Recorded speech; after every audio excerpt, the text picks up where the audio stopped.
Assalamu alaikum wa rahmatullahi wa barakatuhu. Welcome to Bareerah's Faith Journal. Have you ever felt guilty for protecting yourself? For saying no? For stepping back? For choosing safety over sacrifice? Even when no one was asking you to sacrifice anything. We live in a culture that quietly tells us self-preservation is a weakness, that the good person is the one who gives everything, protects nothing, and burns out for everyone else. But Rasulullah never believed that, and his life shows us something we rarely talk about.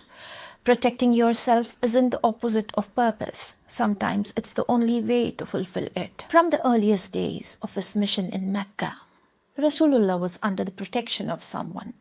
First, his uncle Abu Talib, then his uncle Abbas, then a tribal chieftain named Mu'tim, and later the people of Madina. This wasn't accidental. It was deliberate, continuous, and strategic. There's an old Arab custom called jiwar, protection offered by a strong tribe or leader to someone who needed it, and Rasulullah used it. He didn't see it as beneath him to ask for protection. He knew that without it, his mission was in danger. There's a story that shows just how seriously this idea of protection was taken and what it meant to let it go. A companion named Uthman bin Affan was able to walk the streets of Mecca in almost complete safety because he was under the protection of a powerful man called Al-Walid. The safety bothered Uthman deeply. He said to himself, "It's a great defect in myself that I go about safely while my companions and the people of my religion are subjected to hardship." So Uthman went to Al-Walid and told him he no longer wanted his protection. Al-Walid asked if he would be harmed. Uthman said, "No, I'm content with the protection of Allah, and I do not want to seek out the protection of anyone else." They went together to the Kaaba, and in front of the people gathered there, Uthman openly renounced that protection. Not long after, in a dispute with a poet in a gathering, a man struck Uthman in the eye. Uthman chose to give up safety because he couldn't be at peace while others suffered. That's not the same as a Rasulullah's approach, but it shows how seriously this generation understood protection. Not something to hide behind carelessly, not something to give up carelessly either. Every choice about safety was deliberate. For Rasulullah himself, protection was never something he was too proud to seek. His clan, the Banu Hashim, continuously offered him jiwar. And even the leaders of the Quraysh once demanded that his own uncle Abu Talib hand him over or silence him. Abu Talib refused, at a real cost of his standing among the other clan. When his enemies later pressured that same clan into withdrawing protection, they offered a compromise.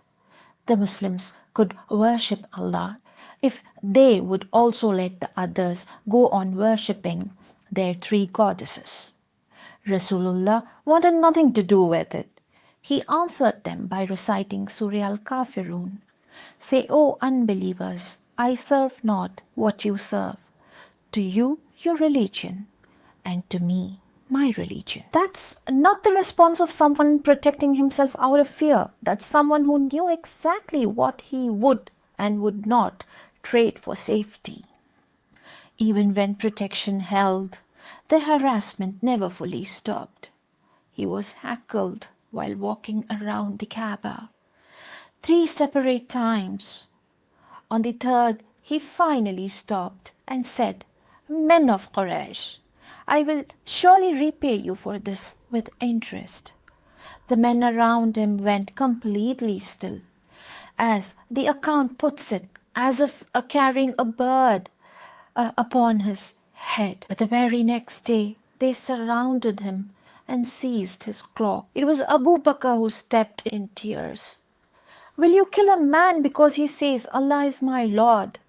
This moment, later sources say, was the hardest thing he was ever compelled to endure at their hands. Then, when his uncle Abu Talib died and protection passed to Abu Lahab, a man who was actually his enemy, the effect was immediate. A young man began throwing dust on Rasulullah's head. One of his daughters wept as she washed it away. He told her gently, "Don't weep, my little girl, for God will protect your father." When the Quraysh grew bold enough to throw camel's entrails on him while he prayed, he didn't retaliate in anger. He simply said 3 times, "Allah, you must repay the Quraysh for this." He named 7 of his fiercest enemies. All 7 died as unbelievers years later at the Battle of Badr. This was the only time he was ever heard to ask Allah for the punishment of his enemies. And even then he asked rather than acted. With his protection gone, he actively sought a replacement. Twice offered, twice refused by other clan leaders, before a man named Mu'adhin finally agreed. It cost Mu'adhin standing among his peers, but he kept his word and personally escorted Rasulullah back into Mecca with his son's swords drawn. When Mu'adhin died years later, it became one of the deciding factors in the decision to leave Mecca altogether. But even then, migration wasn't a sudden or careless. It took over 2 years of quite careful planning. He sent his followers ahead in small groups so as not to draw attention. He made sure every single one of them had left safely before he allowed himself to leave. And he didn't leave without agreement either.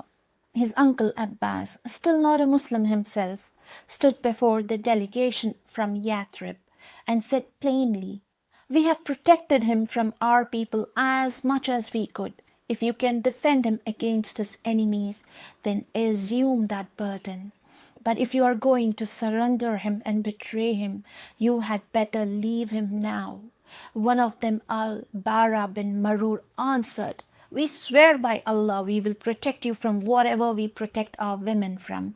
We are genuine fighters and quite reliable in war." Only after that promise did he make the journey. Once in Medina, the need for caution didn't disappear. It grew.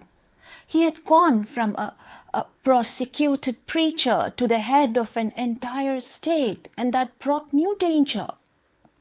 People who outwardly accepted Islam but worked quietly to weaken him, and communities uneasy about his growing influence.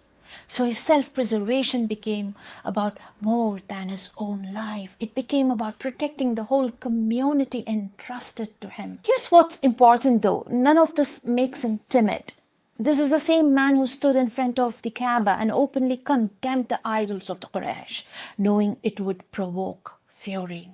The same man who, at the Battle of Uhud, personally faced an army in one-on-one combat with the javelin rather than hiding behind the same man who in Taif was pelted with stones until his feet bled and still returned to preach again. And even in his caution there was always calculation, never panic.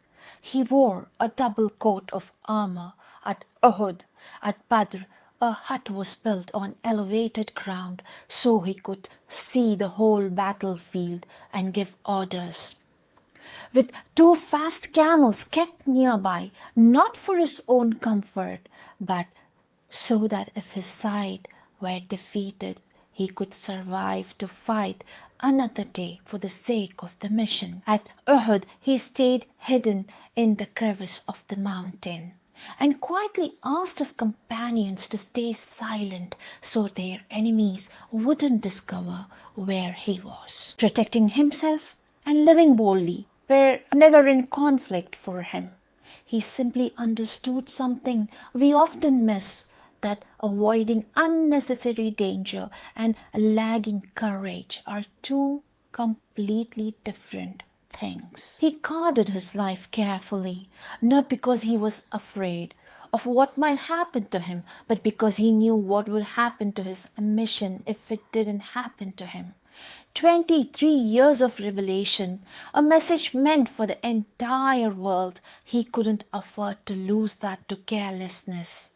The Quran itself describes him as a blessing to all worlds. His message wasn't meant for one tribe, one city, or one generation. It was meant to reach everyone for all time. An early loss of his life would have left that message incomplete. Maybe that's the real question underneath all of this. Are you protecting yourself out of fear, or are you protecting yourself so you can keep showing up for what actually matters? A few things worth holding on to from this. First, asking for help or protection isn't a weakness. Rasulullah sought protection continuously, deliberately, without shame. And when it was refused, he sought it again rather than giving it up. Second, know the difference between avoiding danger and avoiding your purpose. He never let self-preservation become an excuse to stay silent or shrink from what mattered. Third, plan carefully for the things that matters most to you. His migration wasn't rushed. It was the result of years of quite careful preparation. And fourth, remember, taking care of yourself is often what allows you to keep taking care of everyone else. Let's ask this week, is there something in our lives where we have confused self-neglect with faithfulness, where protecting ourselves actually would have served our purpose better? And now something a little more personal. This week in my own deen, I have a short temper. When things go beyond what I can bear, I act on the spur of the moment. And more than once, that's cost me something. I have spoiled things I spent a long time building, right at the edge of finishing them. This chapter changed something in how I see that. Rasulullah never acted from that place. Every decision was deliberate, every protection was planned. Even when he was provoked, even when it would have been so easy to react in the moment, he paused, he observed, he thought before he moved. And I have started to notice when I do the same, even just a little, things go better. Deliberate action instead of reaction, intentional observation instead of a spur of the moment response. It's not natural for me yet. It's starting to work. And I'm still learning this. But I'm learning it. Ya Allah, give us the wisdom to protect what you have entrusted us with, including ourselves. Let us never confuse carelessness with courage. Help us guard our hearts, our time and our energy for what truly matters. And keep us steady in our purpose always. Ameen Ya Rabbal Alameen. All informations are derived from Darussalam publications. Until next time, Assalamu alaikum wa rahmatullahi wa barakatuhu.